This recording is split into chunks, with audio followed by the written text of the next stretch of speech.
Hi everyone, so this is my review on Divergent by Veronica Roth. So I finished this book last night and yeah, I enjoyed it. It gets a solid 4 stars out of 5. I'm sure that almost everybody probably knows the plot synopsis, so I'm going to try and be really brief. It's a dystopian novel set in futuristic. I'm assuming it's New York because it sounds like it has the same outline as New York would in terms of geography and whatnot, but yes, so in this society, the citizens are split up into factions based on their personality and attributes. You have the candor for honesty, you have amenity for peace, dauntless for bravery, erudite for intelligence, and abnegation for selflessness and generosity.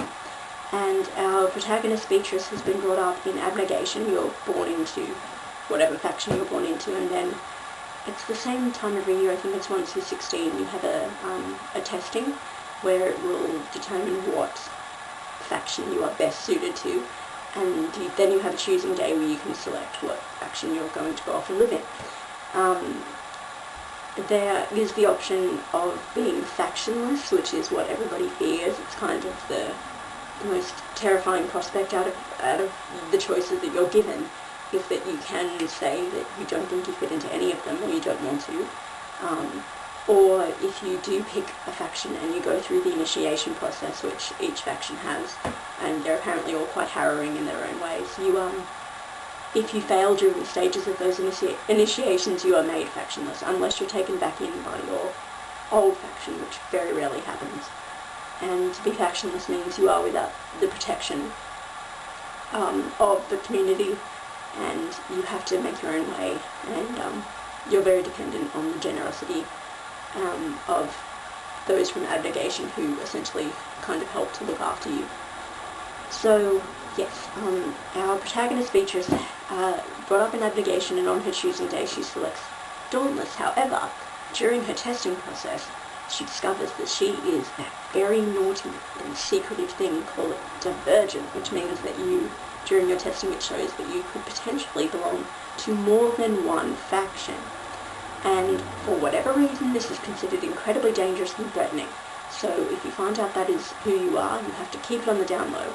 You still have to choose the one faction and stick to it. So she's always admired Dauntless, and for the life of me, I still can't think of why. Because honestly, Dauntless is single-handedly the stupidest idea for a faction ever, I think. I mean, they do talk about how Dauntless as a faction stands at this stage in the novel, is a very warped, twisted, alternate state to how it was when it was initially created, and what their original manifesto was and their intentions for what they were going to be as a faction. It's all been turned on its head and made into something else entirely, in a very negative sense. But I still think that awarding people for bravery, which essentially, in this book at least, is just reckless, foolish, really, really dangerous behaviour, is insane.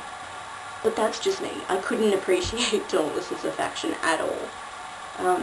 So all of the time that Beatrice spent in there, I was just shaking my head in disbelief, thinking, are you crazy? You crazy people! And it's just so violent.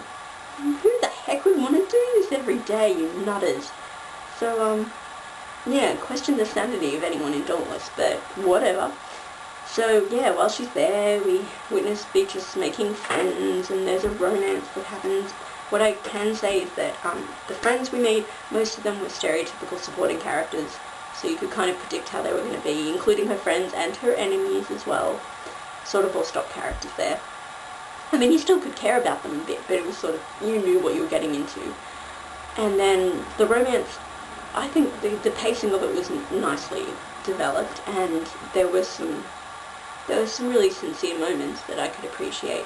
I did also like that for the first quarter of the book, there was nothing. There was no romance aspect, even though I knew from when she met this particular character, I knew that he was going to be the love interest. For a while it was just ignored, and nothing happened. which was good because, you know, we got to focus on other stuff that we needed to learn about and see.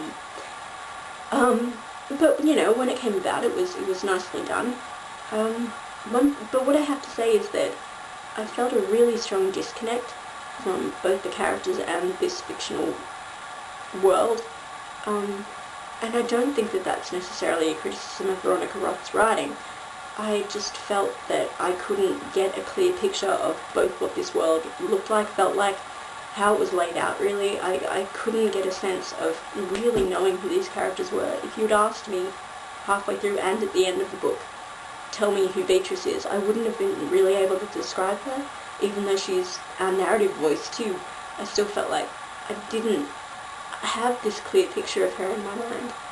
And that's usually a really bad sign for me, because if I can't get that feeling of closeness or understanding, then I'm separate from the material and I can't invest myself in it as much. So anything that was occurring, I knew I wasn't caring as much as I would be if I felt that I knew all of this better.